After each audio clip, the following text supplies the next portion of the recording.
Muntinlupa Regional Trial Court Branch 204, ipinag-utos na ang pag-aresto kay Senadora Laila De Lima, dating Bureau of Corrections OIC Rafael Ragos at Ronnie Dayan. Ito hinggil sa kasong may kinalaman sa munoy illegal drug trade sa New Bilibid Prison. Ang detalye sa report ni Julius Disamboron. Nasa Senado Live, Julius!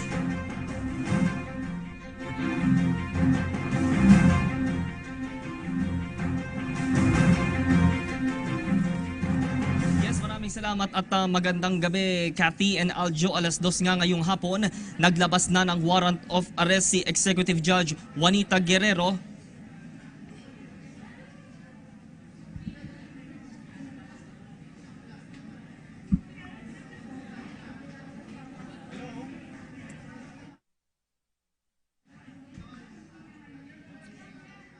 Yes, Kathy and Aljo, no, naglabas nga na ngayong alas 2 ng hapon itong si Executive Judge Juanito Guerrero ng Muntinlupa Regional Trial Court ng warrant of arrest branch 204 po ito laban kay dating Justice Secretary at ngayon Senadora Laila De Lima, NBI official Rafael Ragos at Ronnie Dayan. Ayon sa Muntinlupa City RTC, sapat ang probable cause para sa pagpapalabas ng warrant of arrest na ito. Dito sa mismong fifth floor ng Senado ay nakaabang at nakaantabay itong mga kagawad ng media, gayon din yung iba pang mga individual dito para nga dito nga sa paghahain ng warrant of arrest para nga kay Senadora De Lima. Kanina din ay naandito ang ilang mga taga-suporta ng senadora. Ikinalungkot at ikinadisappoint naman ang kampo ng senadora, partikular po ni Attorney Alex Padilla, ang pagpapalabas ng warrant of arrest sa senadora. Ayon naman po kay Senate President Coco Pimentel, kahit nasa loob po ng piitan ang senadora ay maaari pa din niyang magawa o magampanan ang lahat ng kanyang tungkulin bilang isang senador. Ipinunto din ng Senate President na dapat i-observe sa pagsisilbi po ng warrant ang tamang pakikipag-ugnayan at respeto po sa magkabilang kampo. Ayon naman po kay Justice Secretary Vitaliano Aguirre II, hindi kailanman daw nagpakustodiya ito naman pong si Ronnie Dayan sa DOJ, kaya't ikinukonsidera siya ngayong at large at wanted. Para naman po sa DOJ, ang kasalanan daw po talaga nitong ni Senadora De Lima ay ito pong pagkakasangkot niya sa illegal drug trade sa New Bilibid Prison o NPP. Hindi din daw naghain ng kampo ng senadora ng counter affidavit. Ito po yung legal document na kinukonsidera ng korte para po sa probable cause. Para naman sa kalihim, maaari daw arestuhin nga ang senadora dito po sa Senado, pero kailangan ng koordinasyon sa Senate Sergeant of Arms. Ilang tauhan din po ng Volunteers Against Crime and Corruption na pag-alaman po natin ang siya na pong nagtungo kanina sa Muntinlupa RTC Branch 204. Naghahanda na din daw po ang mga tauhan ng CIDG and CR para sa pagbibigay seguridad kay Senadora De Lima. Samantala, sa iba pang balita, nagkomento naman po si Secretary Aguirre sa lumabas na ulat kaugnay umano ng panunuhol ng isang dating senador at kongresista na pawang nasa Partido Liberal daw po. Ito yung 100 million na peso bribe sa ilang high-profile inmates para mabaliktad o maiba.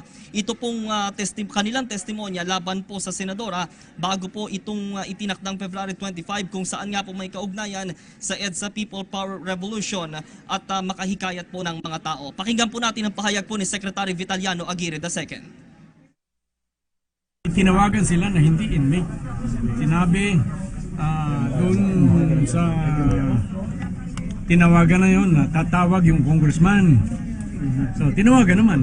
At doon nga inarinig doon sa mga 8 inmates na naka-speakerphone kasi pumayag naman yung tumawag kung pwedeng speakerphone So in-speakerphone siya. Narinig nung lahat ng 8 inmates yung kanilang offer ng 100 million. Kada isa tinanggihan, buong kwan.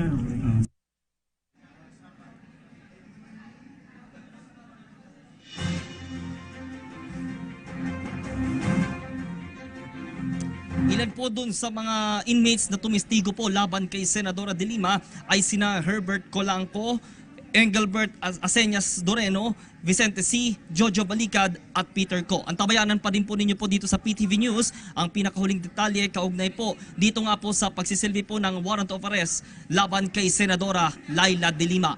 Mula dito sa Senado, live para sa PTV News, Julius Disamboron.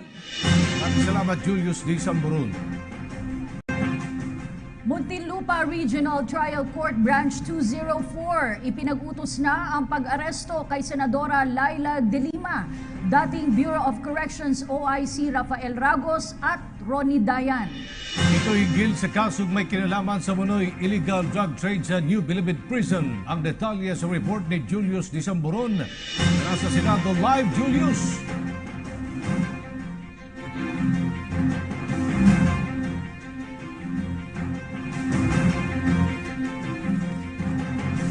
Salamat at magandang gabi, Kathy and Aljo. 2:00 nga ngayong hapon, naglabas na ng warrant of arrest si Executive Judge Juanita Guerrero.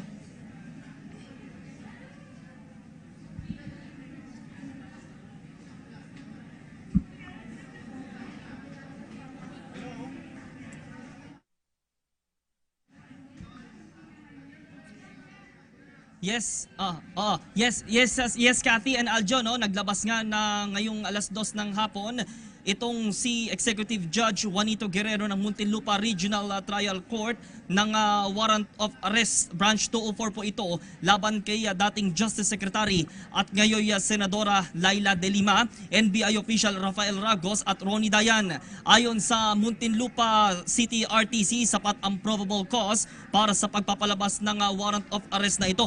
Dito sa mismong fifth floor ng Senado ay nakaabang at nakaantabay itong mga kagawad ng media, gayon din yung iba pang mga individual dito para nga dito nga sa paghahain ng warrant of arrest para nga kay Senadora De Lima. Kanina din ay naandito ang ilang mga taga-suporta ng Senadora. Ikinalungkot at ikinadisappoint naman ang kampo ng Senadora, partikular po ni Attorney Alex Padilla, ang pagpapalabas ng warrant of arrest sa Senadora. Ayon naman po kay Senate President Coco Pimentel, kahit nasa loob po ng piitan ang Senadora ay maaari pa din niyang magawa o magampanan ang lahat ng kanyang tungkulin bilang isang senador. Ipinunto din ng Senate President na dapat i-observe sa pagsisilbi po ng warrant ang tamang pakikipag-ugnayan at respeto po sa magkabilang kampo.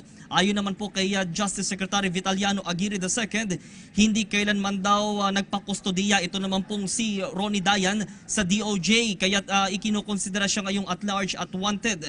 Para naman po sa DOJ, ang kasalanan daw po talaga nitong ni Senadora De Lima ay ito pong pagkakasangkot niya sa illegal drug trade sa New Bilibid Prison o NPP. Hindi din daw naghain ang kampo ng Senadora ng counter affidavit. Ito po yung legal document na kinukonsidera ng korte para po sa probable cause. Para naman sa kalihim, maaari daw arestuhin nga ang Senadora dito po sa Senado, pero kailangan ng koordinasyon sa Senate Sergeant of Arms. Ilang tauhan din po ng Volunteers Against Crime and Corruption. Pag-alaman po natin ang siya na pong nagtungo kanina sa Muntinlupa RTC Branch 204. Naghahanda na din daw po ang mga tauhan ng CIDG NCR para sa pagbibigay seguridad kay Senadora De Lima. Samantala, sa iba pang balita, nagkomento naman po si Secretary Aguirre sa lumabas na ulat kaugnay umano ng panunuhol ng isang dating senador at kongresista na pawang nasa Partido Liberal daw po. Ito yung 100 million na peso bribe sa ilang high-profile inmates para mabaliktad o maiba. Ito pong kanilang testimonya laban po sa senadora bago po itong itinakdang February 25 kung saan nga po may kaugnayan sa EDSA People Power Revolution at makahikayat po ng mga tao. Pakinggan po natin ang pahayag po ni Secretary Vitaliano Aguirre II. Tinawagan sila na hindi inmate. Sinabi doon sa tinawagan na yun na tatawag yung congressman. So tinawagan naman. At doon nga inarinig doon sa mga 8 inmates na naka-speakerphone kasi pumayag naman yung tumawag kung pwedeng speakerphone So in-speakerphone siya. Narinig nung lahat ng 8 inmates yung kanilang offer ng 100 million. Kada isa yun? Tinanggihan. Buong kwan.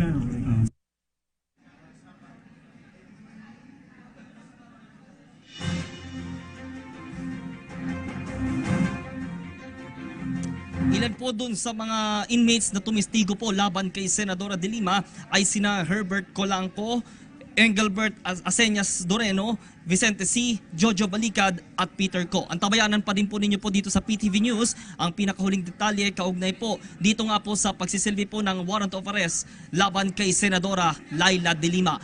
Mula dito sa Senado, live para sa PTV News, Julius Disamboron. Salamat Julius Disamboron.